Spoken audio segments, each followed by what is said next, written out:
الحمد للہ وحدہ لا شریک لہ والصلاة والسلام علی من لا نبی بعد اما بعد فاعوذ باللہ من الشیطان الرجیم بسم اللہ الرحمن الرحیم ما کان محمد ابا احد من رجالکم ولکن رسول اللہ وخاتم النبیین وکان اللہ بکل شیء علیما اللہم صلی علی محمد وعلی آل محمد کما صلیت علی ابراہیم وعلی آل ابراہیم انک حمید مجید اللہم بارک علی محمد وعلی آل محمد کما بارکت علی ابراہیم وعلی آل ابراہیم انک حمید مجید۔ صحیح بخاری کا غیر مقلدین سے دور کا تعلق بھی نہیں، صحیح بخاری کا تعلق ہے مقلدین کے ساتھ۔ اس پر مختلف عنوانات قائم کر کے میں نے آپ کی خدمت میں گفتگو کی تھی۔ آج ہماری گفتگو کی بنیاد یہ ہے کہ غیر مقلدین صحیح بخاری کی چند ایک روایات کا سہارا لے کر صرف یہ نہیں کہ اپنے مسائل کو ثابت کرتے ہیں بلکہ مذہب حنفی کی رد کی کوشش کرتے ہیں اور عوام کو دھوکہ دیتے ہیں۔ تو میں چند ایک وہ روایات پیش کروں گا جس کو بنیاد بنا کر غیر مقلدین احناف کے مذہب کو رد کرتے ہیں۔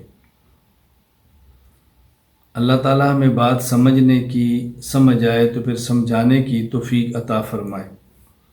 ایک بات پہلے یہ سمجھ لیں، عبادات میں سب سے اہم ترین عبادت نماز ہے۔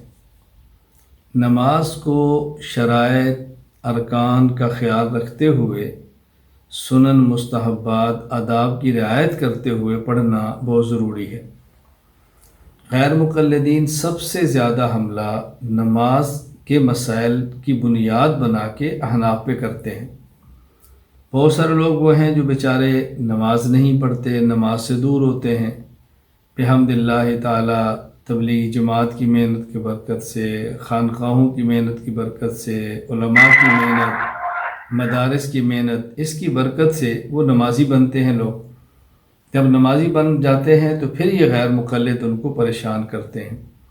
اور یہ میں کوئی ہوائی باتیں نہیں کر رہا، وہ باتیں کہہ رہا ہوں جو مجھ سے باضابطہ بعض لوگوں نے کی ہیں کہ مولانا ہم پریشان یہ ہیں کہ پہلے ہم نماز پڑھتے نہیں تھے، اب نمازی بنے ہیں تو غیر مقلدین کہتے ہیں کہ تمہاری نماز ہوتی نہیں۔ تو پہلے ہم نماز پڑھتے نہیں تھے، اب پڑھتی ہیں تو ہوتی نہیں، تو ہم کیا کریں؟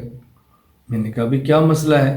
پھر وہ ان مسائل کو پیش کرتے ہیں کہ جی ہم نماز میں یہ عمل کرتے ہیں، یہ عمل کرتے ہیں، اور غیر مقلدین کہتے ہیں کہ تمہارا یہ عمل شریعت کے خلاف ہے، لہذا تم اپنی نماز جو ہے وہ ٹھیک کرو۔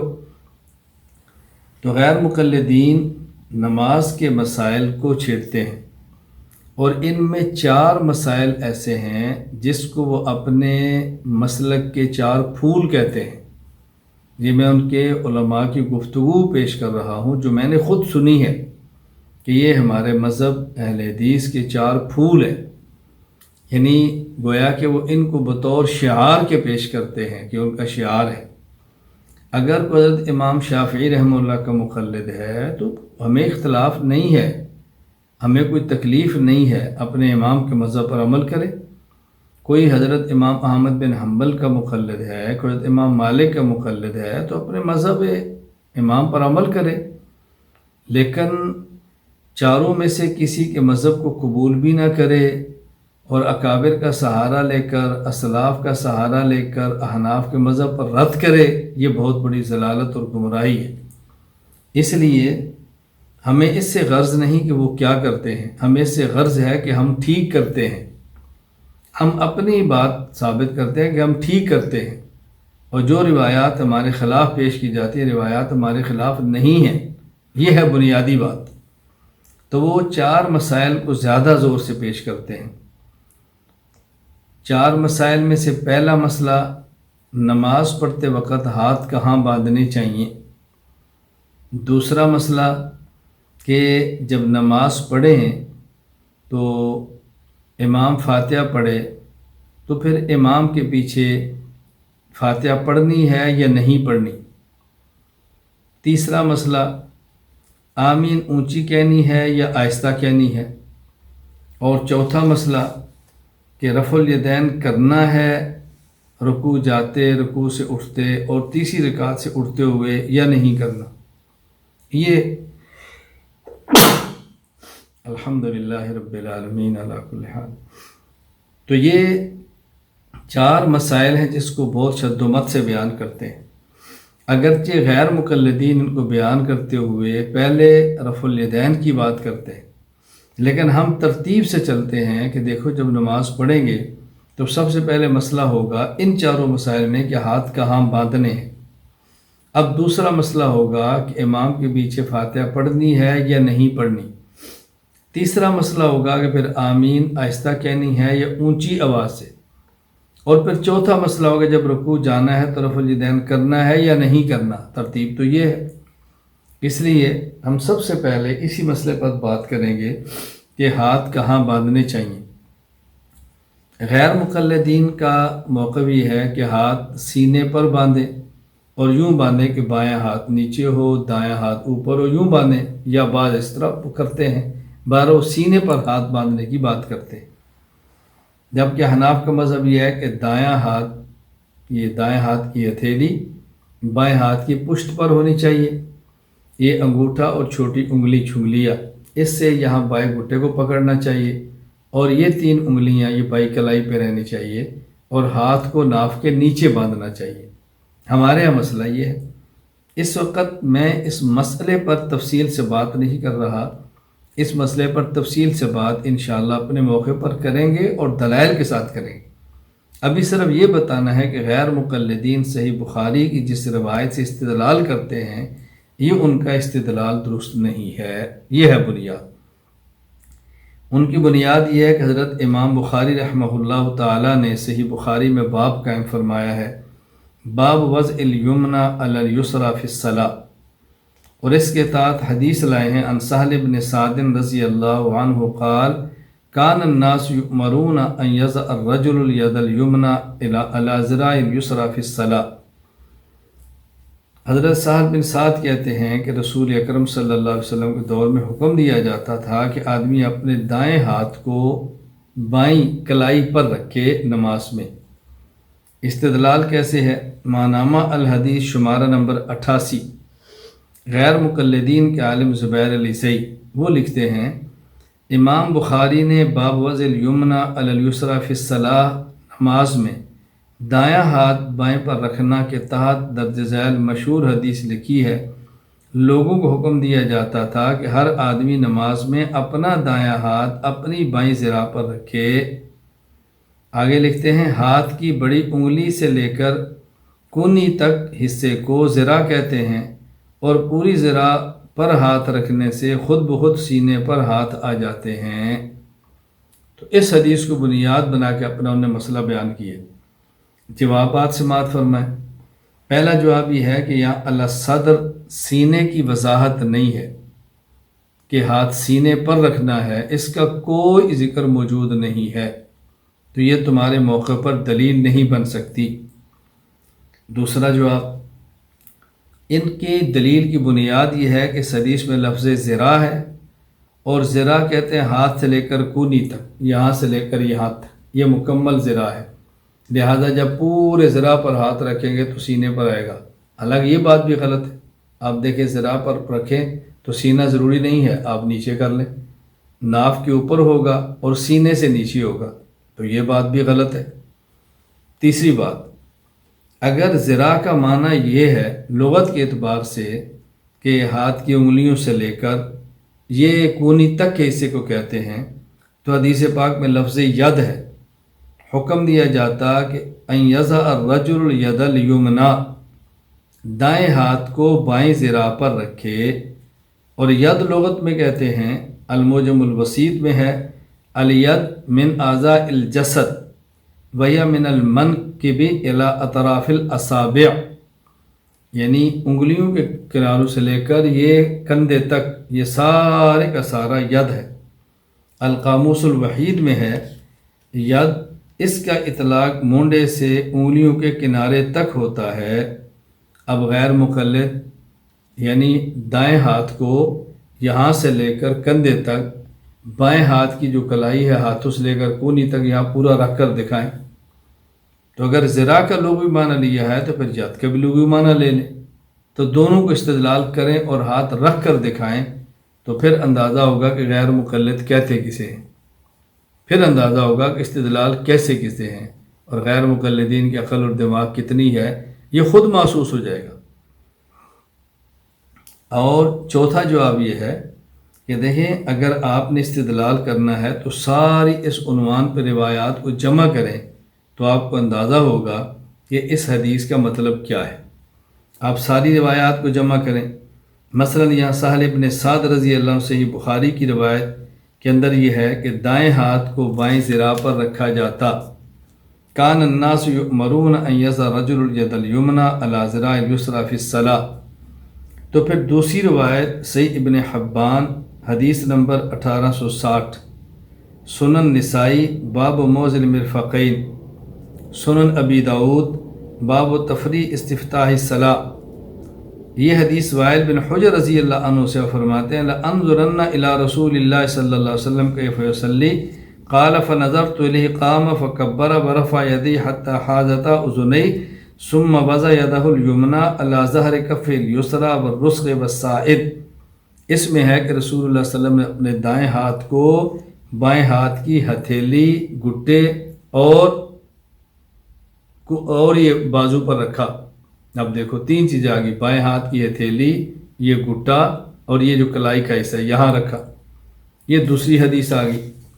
اور تیسری روایت صحیح ابن حبان ذکر الاخبار اما یستحب للمرء حدیث نمبر 1770۔ حضرت عبداللہ بن عباس رضی اللہ عنہما فرماتے ہیں ان رسول اللہ صلی اللہ علیہ وسلم قال انا معاشر الانبیاء امرنا ان نؤخر سحورنا ونعجل فطرنا وان نمسک بایماننا علی شمائلنا فی صلاتنا۔ ہمیں حکم دیا گیا ہے کہ ہم دائیں ہاتھ سے بائیں ہاتھ کو پکڑیں۔ اور چوتھی حدیث مصنف ابن ابی شیبہ باب وضع الیمین علی الشمال حدیث نمبر 3959۔ ادوائل بن حجر رضی اللہ عنہ فرماتے ہیں رأیت النبی صلی اللہ علیہ وسلم وضع یمینہ علی شمال فی الصلاۃ تحت السرہ۔ رسول اللہ صلی اللہ علیہ وسلم میں نے دیکھا کہ آپ نے دائیں ہاتھ کو بائیں ہاتھ پر نماز میں ناف کے نیچے رکھا۔ اب حضرت امام حنیفہ رحمہ اللہ فرماتے ہیں کہ آپ عمل اس طرح کریں کہ چاروں روایات پر عمل ہو جائے۔ دائیں ہاتھ کی ہتھیلی بائیں کی پشت پر رکھ لیں، اس پر بھی عمل ہو گیا کہ دائیں ہاتھ کو بائیں کی ہتھیلی پر رکھا، دائیں ہاتھ کے انگوٹھے اور چھوٹی انگلی سے بائیں کو گھٹے سے پکڑیں، اس پر بھی عمل ہو گیا گھٹے پر رکھا، اور اس پر بھی عمل ہو گیا کہ دائیں ہاتھ سے بائیں کو پکڑا اور تین انگلیاں یہ کلائی پر رکھیں، اس پر بھی عمل ہو گیا کہ دائیں ہاتھ کلائی پر رکھتے تھے اور ناف کے نیچے باندھیں۔ تو چاروں روایات پہ عمل ہو گیا۔ خلاصہ یہ ہے نمبر 1 جواب کہ غیر مقلدین نے جو بخاری شریف کی روایت پیش کی ہے اس میں علی صدر سینے کا لفظ نہیں۔ نمبر 2 اس میں لفظ ذراع ہے جو ان کی استدلال کی بنیاد ہے۔ اگر آپ دائیں ہاتھ کو مکمل ذراع پر رکھیں تو سینہ ضروری نہیں، سینے کے نیچے اور ناف کے اوپر ہاتھ آ جاتے ہیں۔ نمبر 3 اگر ذراع کا لغوی معنی انگلیوں کے پوروں سے لے کر کونیوں تک ہے تو ید کا معنی انگلیوں کے کناروں سے لے کر یہ کندھے تک ہے، مونڈے کندھے تک ہے، تو اب ید کو ذراع پر رکھ کر دکھائیں۔ نمبر 4 اگر اس حدیث کی بنیاد پر ہاتھ سینے پر رکھیں گے تو باقی روایات کے خلاف ہوگا، اور اگر احناف کی طرز پر آئیں گے تو پھر تطبیق اور رجوع تمام احادیث پر عمل ہو جائے گا۔ اب دیکھیں صحیح بخاری کی اس روایت کے غیر مقلدین کے مسئلے کے ساتھ دور کا تعلق بھی نہیں ہے۔ یہاں میں ایک بات بطور لطیفہ کے عرض کرتا ہوں کہ ایک جگہ غیر مقلد عالم نے بیان کیا اور اس میں استہزاء بھی کیا، مذاق بھی اڑایا۔ وہاں کے حضرات نے مجھ سے رابطہ کیا کہ ہم نے بیان کرانا ہے۔ میں نے کہا ان کی کیسٹ مجھے بھیجو، میں سن لیتا ہوں تاکہ جواب دینے میں آسانی ہو۔ کیسٹ بھیجی، اب انہیں اپنے مسلک کو بیان کرتے ہوئے یہی مسئلہ چھیڑا اور طرز کیا اختیار کیا؟ کہا جی دیکھو، دایاں اگر ہاتھ آپ رکھتے ہیں ناف کے نیچے تو ناپاک جگہ ہے، اور اگر آپ سینے پر رکھتے ہیں تو پاک جگہ ہے۔ تو اگر نماز میں پاک جگہ پہ ہاتھ رکھے تو مسلک اہل حدیث ہے، اور اگر ناپاک جگہ پہ رکھے تو مسلک احناف ہے۔ اب دیکھو بظاہر کتنا بندے کو پھنسایا جاتا ہے کہ یہ ناف کے زیر ناف جگہ ناپاک ہے اور سینہ پاک ہے، پاک جگہ پہ ہاتھ رکھے تو مذہب اہل حدیث، ناپاک جگہ پہ ہاتھ رکھے تو مذہب احناف، تمہاری مرضی جس پہ چاہو عمل کرو۔ میں نے ان کا جواب دیا، میں نے کہا دیکھو اختلاف دائیں ہاتھ میں نہیں، اختلاف تو ہے بائیں ہاتھ کو۔ ہم کہتے ہیں بایاں ہاتھ ناف کے نیچے رکھو، آپ کہتے ہیں بایاں ہاتھ سینے پر رکھو۔ دایاں ہاتھ تو بائیں کے اوپر ہے، جہاں بایاں ہوگا وہاں دایاں، اگر بایاں سینے پر ہے تو دایاں اوپر، بایاں ناف کے نیچے ہے تو دایاں اوپر، تو اختلاف تو بائیں میں ہے۔ اگر تمہاری بات کو مان لیا جائے کہ زیر ناف جگہ ناپاک ہے اور سینہ پاک ہے، تو سوال یہ کہ بایاں ہاتھ ناپاک جگہ کے لیے ہے یا پاک جگہ کے لیے؟ بایاں ہاتھ تو ہے ہی ناپاک جگہ کے لیے، تو اعتراض تو تمہارے اوپر ہونا چاہیے تھا کہ جو ہاتھ ناپاک جگہ کے لیے ہے وہ تم نے پاک جگہ پہ رکھا کیوں ہے؟ الٹا چور کو توال کو ڈانٹے، سوال تمہارے اوپر تھا اور تم سوال ہم سے کر رہے ہو۔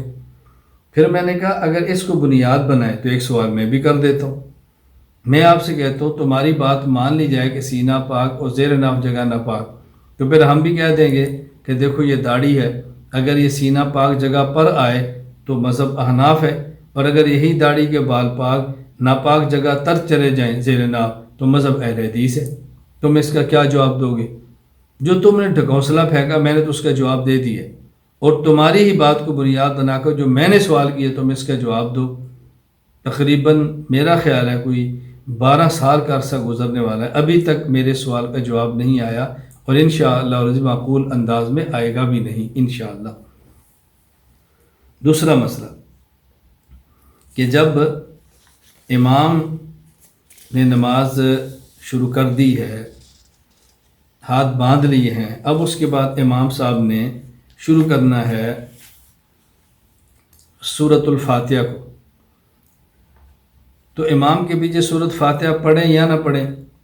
میں پہلے بھی ایک بار گزارش کر چکا ہوں، اب پھر یہ بات کہتا ہوں کہ آپ جب بھی عنوان اختیار کریں تو عنوان اختیار یہ نہ کریں فاتحہ خلف الامام، آپ عنوان قائم کیا کریں ترک قرات خلف الامام۔ اصل مسئلہ یہ ہے کہ فاتحہ قرآن ہے یا فاتحہ قرآن نہیں۔ جب فاتحہ قرآن ہے تو جب امام قرآن پڑھے تو مقتدی کو امام کے پیچھے قرآن نہیں پڑھنا چاہیے، بات واضح ہے۔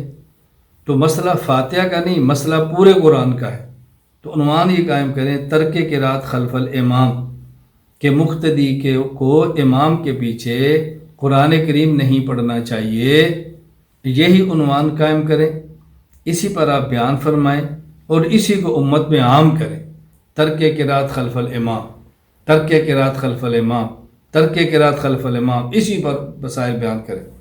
بہرحال اس وقت میں صرف سمجھانے کے لیے کہہ رہا ہوں کہ غیر مقلدین کہتے ہیں کہ امام کے پیچھے مقتدی کو فاتحہ پڑھنا ضروری ہے۔ ان کی دلیل جو صحیح بخاری کی روایت ہے وہ کیا ہے؟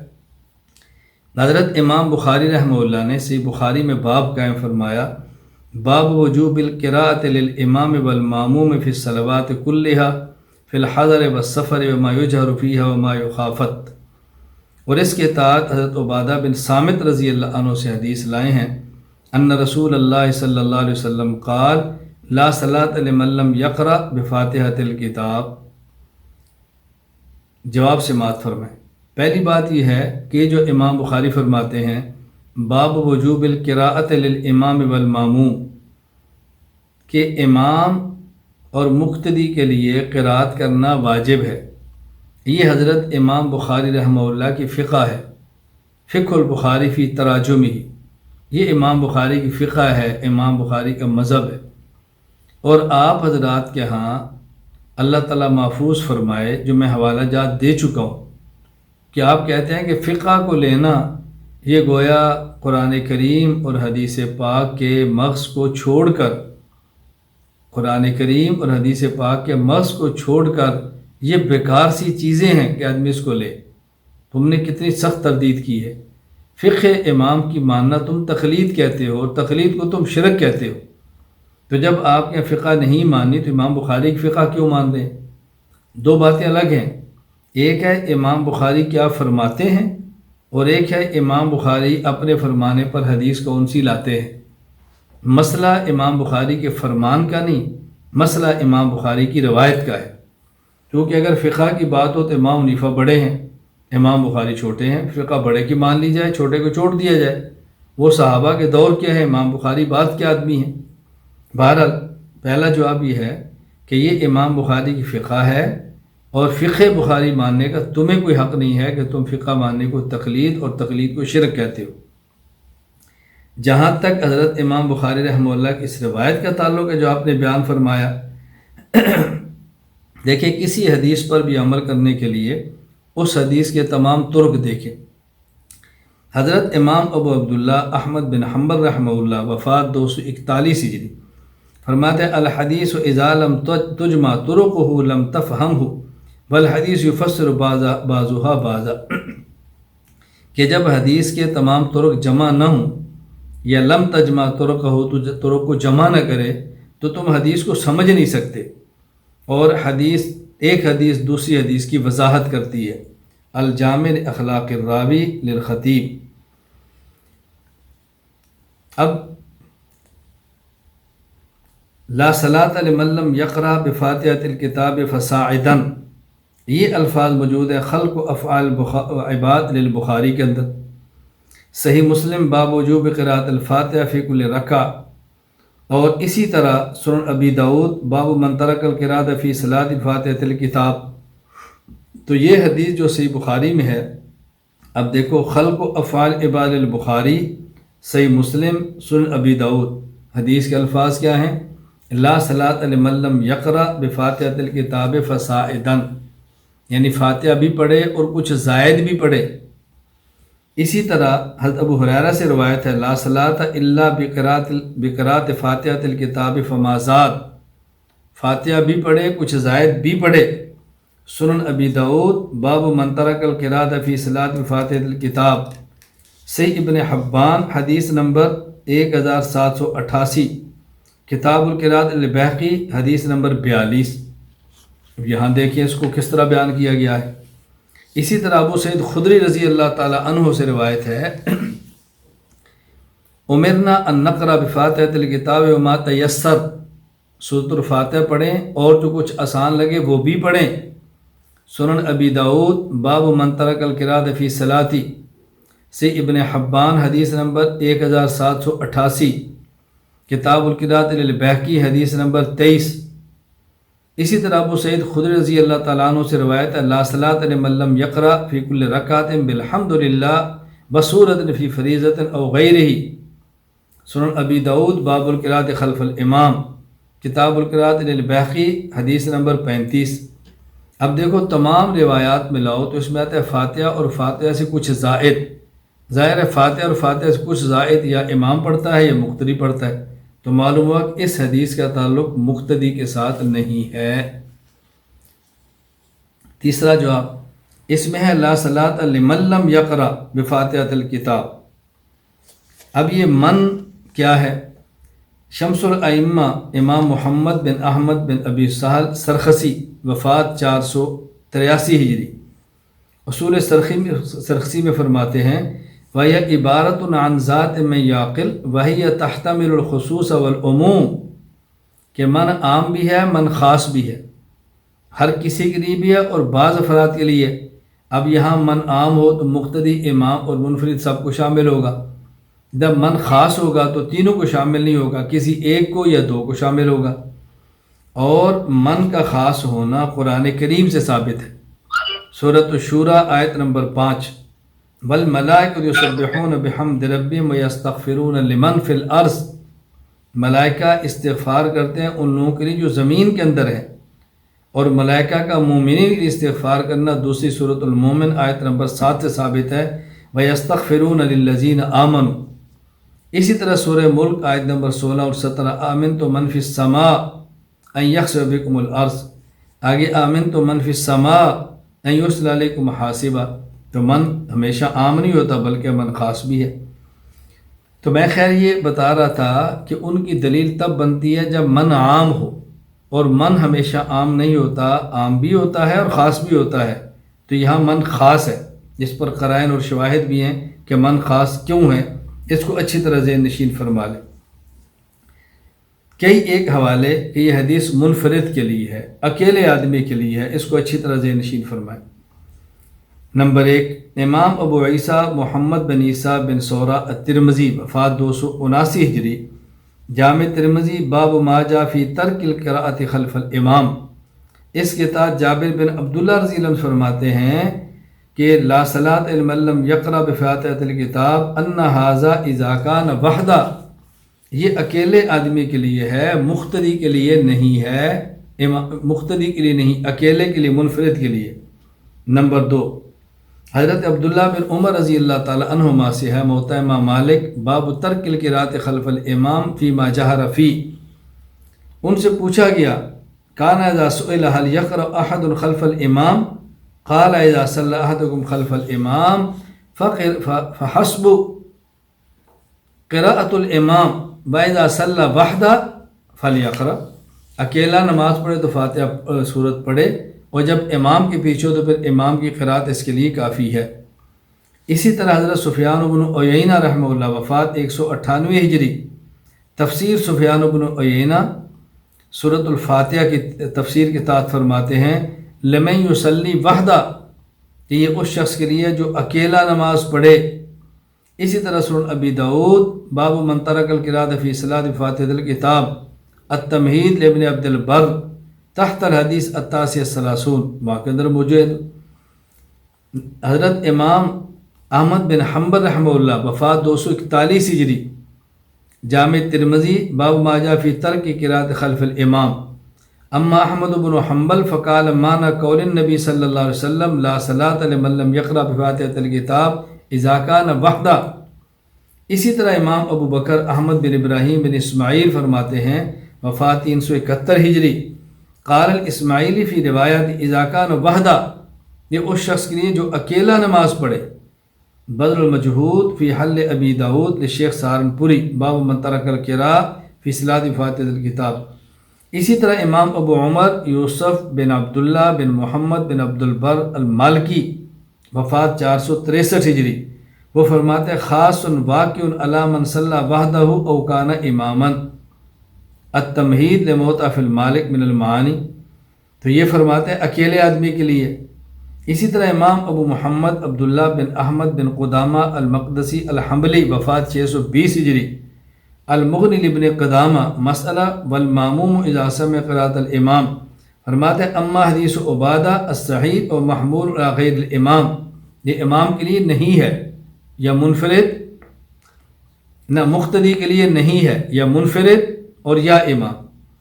حضرت شیخ الحدیث مولانا سہارنپوری رحمہ اللہ، وفات 1346 ہجری، فرماتے ہیں یکون الحدیث مخصوصاً فی حق المنفرد، بر المجہود فی حل ابی داؤد شیخ سہارنپوری۔ امام اہل سنت شیخ التفسیر والحدیث حضرت مولانا محمد سرفراز صفتر نور اللہ مرقدہ، وفات 1430 ہجری، احسن الکلام میں فرماتے ہیں بعض صحابہ کرام رضی اللہ عنہم اور دیگر ائمہ حدیث رحمہ اللہ کے بیان سے یہ بات صاف آشکارا ہوتی ہے کہ اس حدیث کا اصلی مصداق صرف اکیلا اور منفرد ہے، ضمنی طور پر امام بھی اس میں داخل ہے لوجود العلہ، ہاں مگر مقتدی بہرحال اس سے خارج ہے۔ تو خلاصہ کیا ہوا کہ یہ جو انہوں نے امام بخاری کا باب اور روایت پیش کی ہے، باب تو پیش کرنا ٹھیک نہیں کہ امام بخاری کی فقہ ہے اور غیر مقلدین منکر فقہ ہے، حق حاصل۔ باقی جو روایت پیش کی اس کے میں نے جوابات دے دی ہیں۔ ایک جواب کہ اس کے تمام طرق کو جمع کریں تو ثابت ہوتا ہے کہ اس سے صرف فاتحہ نہیں بلکہ فاتحہ سے کچھ زائد بھی ہے، اور وہ یا امام پڑھتا ہے یا اکیلا پڑھتا ہے۔ اسی طرح دوسرا جواب دیا کہ اس میں لا صلاۃ لمن لم، یہ من جو ہے یہ عام نہیں ہے بلکہ یہ خاص ہے، اور بنیاد دلیل کی من ہے، یہ جب عام ہوگا تو سب کو شامل ہوگا، جبکہ صرف من عام نہیں ہوتا، کبھی من عام ہوتا ہے کبھی خاص ہوتا ہے۔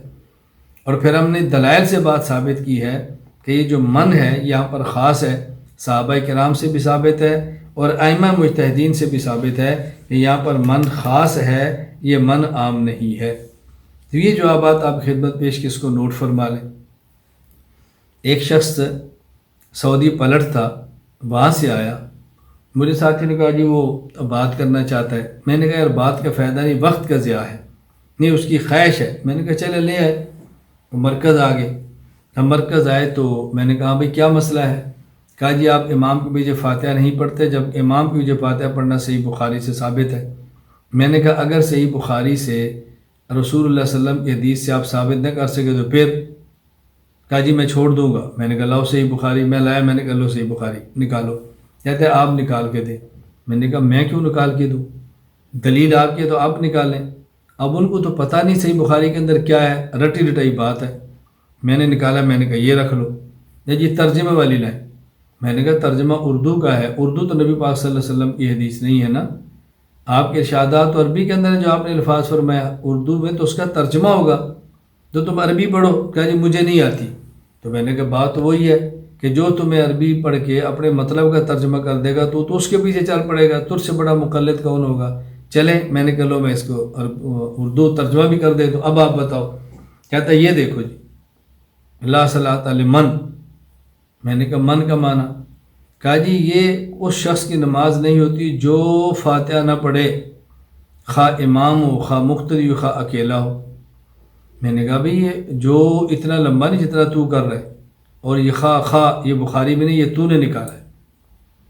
اسی طرح ایک جگہ پر ایک جلسہ تھا، غیر مقلد نے وہاں پر بیان کیا، مجھے بلایا، میں نے جواب دیا، تو اس نے یہ حدیث پڑھی اور جلسے میں تقریر میں کہا لا صلاۃ لمن لم یقرأ بفاتحۃ الکتاب، اس شخص کی نماز نہیں ہوتی جو فاتحہ نہ پڑھے، خواہ امام، خواہ مقتدی، خواہ اکیلا۔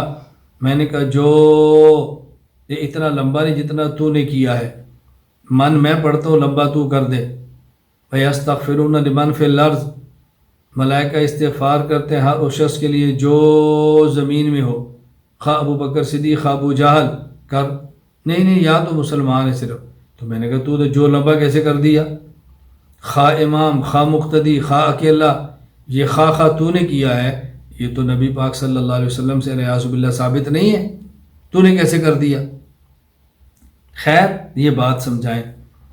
اس کے لیے میں آپ سے کہوں گا کہ میرا ایک بیان ہے، اس پر مستقل آپ سماعت فرما لیں، وہ یہ کہ لفظ بھی صحابی سے، معنی بھی صحابی سے، لفظ صحابی اور معنی بھی صحابی دے، یہ ہے مذہب حناف۔ لفظ صحابی اور معنی وہابی دے، یہ ہے مذہب اہل حدیث۔ تو یہاں صحابہ تو کہہ رہے ہیں ھذا اذا کان وحدہ، اکیلے کے لیے ہے، پھر کیا گنجائش رہے گی؟ خیر صحیح بخاری کی اس روایت سے غیر مقلدین کے استدلال ہرگز تام نہیں ہوتا، آپ بالکل مطمئن ہو جائیں۔ نمبر 3، جب امام فاتحہ پڑھ لے تو اس کے بعد آمین۔ اب آمین آہستہ یا آمین اونچی آواز سے؟ ہم کہتے ہیں کہ آمین آہستہ کہنی چاہیے، امام کو بھی، مقتدی کو بھی، اکیلے کو بھی۔ غیر مقلدین کہتے ہیں نہیں، امام بھی اونچی آواز سے آمین کہے اور مقتدی بھی کہے جہری نمازوں میں، اور سری نمازوں میں جو زور اثر کی اس میں امام بھی آہستہ کہے، مقتدی بھی آہستہ کہے، اور جو جہری نمازیں ہیں فجر، مغرب، عشاء، امام بھی اونچی آواز سے کہے، مقتدی بھی اونچی آواز سے کہے۔ اس مسئلے پر تفصیلی بحث تو اپنے مقام پر آئے گی، ابھی اس پر بات نہیں کر رہے۔ ابھی اس طرح میں پیش کر رہا ہوں صحیح بخاری سے جو ان کا استدلال ذرا وہ سنیں۔ حضرت امام بخاری رحمہ اللہ نے باب قائم فرمایا، باب جہر الامام بالتامین، امام کو آمین اونچی آواز سے کہنا چاہیے۔ اس کے تحت حضرت امام بخاری رحمہ اللہ تعالی روایات بھی لائے ہیں اور اقوال بھی لائے ہیں۔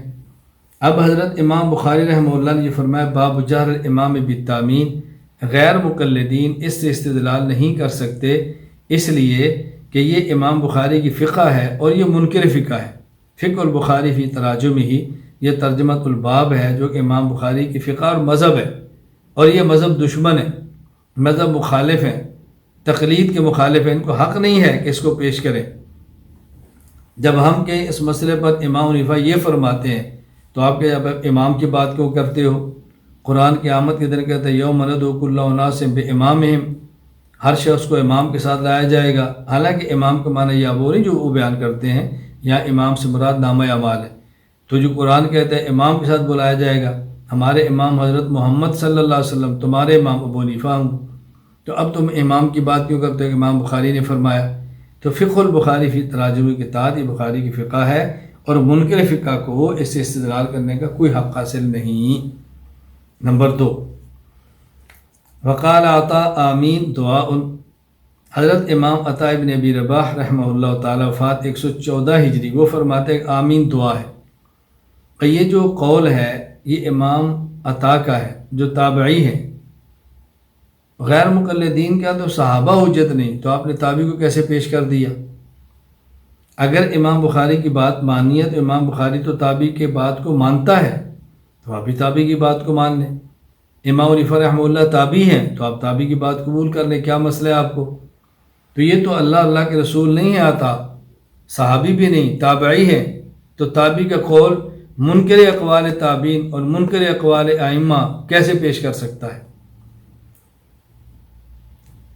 آگے چلیے، اور پھر امام عطا جو آمین کو دعا فرماتے ہیں، اس پر اگر غور کر لیا جائے تو سب سے بہترین بات وہ امام فخر الدین ابو عبداللہ محمد بن عمر بن حسین الرازی وفات 606 ہجری، باوجود امام شافعی رحمہ اللہ کے مقلد ہونے کے، وہ فرماتے ہیں کہ اس مسئلے پر ہم امام حنیفہ کے مسلک پر عمل کرتے ہیں کہ آمین کو آہستہ کہتے ہیں، انہی کے مذہب کو لیتے ہیں۔ وجہ وہ کہتے ہیں وجہ یہ ہے، امام حنیفہ رحمہ اللہ فرماتے ہیں آمین آہستہ افضل ہے، امام شافعی فرماتا ہے کہ اعلانیہ افضل ہے۔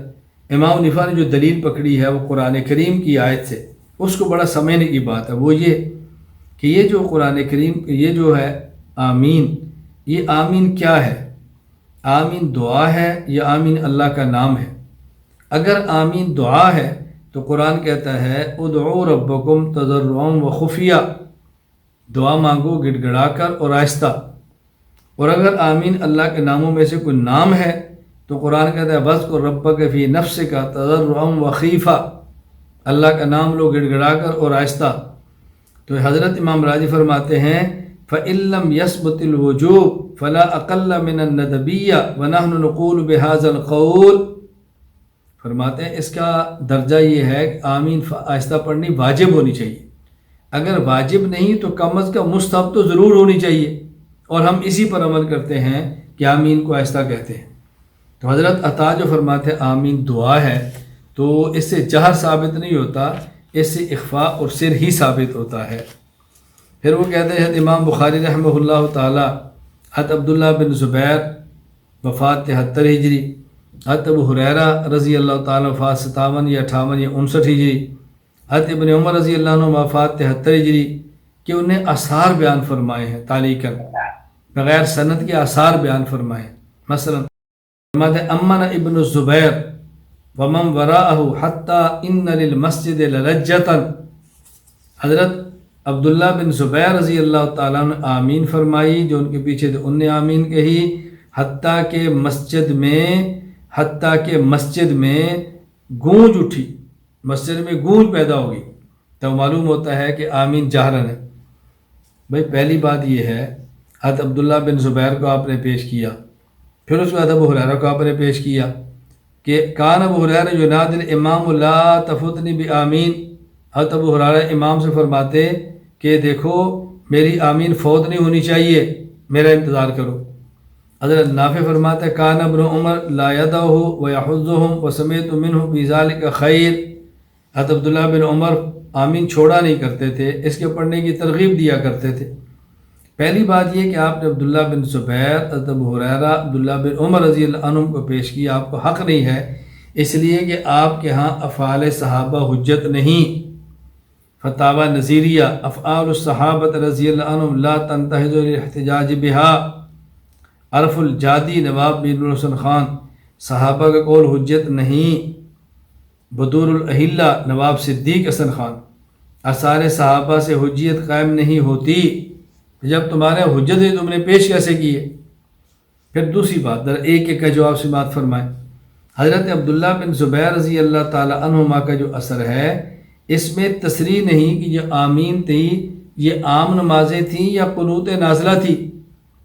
حضرت علامہ کشمیری رحمہ اللہ فرماتے ہیں کہ یہ ممکن ہے قنوت نازلہ کے بارے میں ہو، کیونکہ عبد الملک اور عبداللہ بن زبیر، ان کی آپس میں لڑائی تھی، تو حضرت عبداللہ بن زبیر قنوت نازلہ پڑھتے ہیں عبد الملک پہ، اور وہ قنوت نازلہ پڑھتا ہے عبداللہ بن زبیر پہ۔ تو حضرت کشمیری رحمہ اللہ فرماتے ہیں وفی مثل هذه الایام تجری المبالغات، اور ایسے موقع پر عموماً مبالغہ ہو جاتا ہے، یعنی چونکہ مخالفت تھی، لڑائی تھی، تو ممکن ہے وہ بھی زور کے ساتھ آمین پڑھتے ہوں اور یہ بھی زور کے ساتھ آمین کہتے ہوں، اور یوں قنوت نازلہ جو ہے نا وہ کے اندر آمین اونچی آواز سے کہی جاتی ہو۔ تو حضرت کی رائے یہ تھی۔ تو پہلے یہ تصریح ہونی چاہیے کہ یہ فاتحہ نماز کے اندر آمین اونچی آواز سے تھی یا قنوت نازلہ کے اندر تھی۔ اچھا، اسی طرح امنا ماضی ہے، ممکن ہے ایک بار کہی ہو، تعلیم کے لیے کہی ہو، اس سے استمرار اور دوام ہرگز ثابت نہیں ہوتا۔ پھر چوتھی بات، عبداللہ بن زبیر چھوٹے ہیں، اول مولود فی المدینہ ہے، سب سے پہلے مدینہ منورہ میں پیدا ہونے والے صحابی ہیں، عمر چھوٹی تھی، جبکہ ان کے مقابل عمر، علی، عبداللہ بن مسعود وغیرہ رضی اللہ تعالیٰ عنہم یہ آمین آہستہ فرماتے، حالانکہ کبار صحابہ تھے۔ حضرت ابو ہریرہ رضی اللہ تعالیٰ عنہ وہ مؤذن تھے بحرین میں، تو وہ امام کو یہ بات فرماتے، دیکھو میں اذان دے کر آتا ہوں تو میری انتظار کرو، نماز جلدی شروع نہ کرو، ایسا نہ ہو کہ تم ولضالین پڑھ لو، آمین کہہ دو، میری آمین رہ جائے۔ اس سے جہر ثابت نہیں ہو رہا، اس کا جہر سے کیا تعلق ہے؟ امام کو یہ کہنا کہ مجھے آمین کے اندر شامل ہونا ہے، یہ میری آمین فوت نہ ہو، اس سے جہر ثابت نہیں ہوتا۔ وہ جہرن پڑھتے تھے، یہ کیسے ثابت ہوا؟ جب ایک بات طے شدہ ہے کہ امام نے ولضالین کہہ رہا ہے تو مقتدی نے آمین کہنا ہے، تو امام نے ولضالین کہہ دیا، آمین ہو گئی، آدمی بعد میں پہنچے تو آمین تو نہیں کہہ سکتا، آمین تو تبھی کہے گا جب کہ امام کے ولضالین سے پہلے پہنچے گا، جس سے بھی جہر ثابت نہیں ہوتی۔ حضرت عبداللہ بن عمر رضی اللہ تعالیٰ عنہما، ان سے بھی جہر ثابت نہیں ہو رہی، اس سے جہر کا کوئی ذکر ہی نہیں، جہر کا کوئی تذکرہ ہی نہیں۔ بھئی آمین پڑھتے تھے، آمین کو ترک نہیں فرماتے اور ترغیب دیا کرتے کہ آمین کہا کرو، اس سے جہر کیسے ثابت ہوئی؟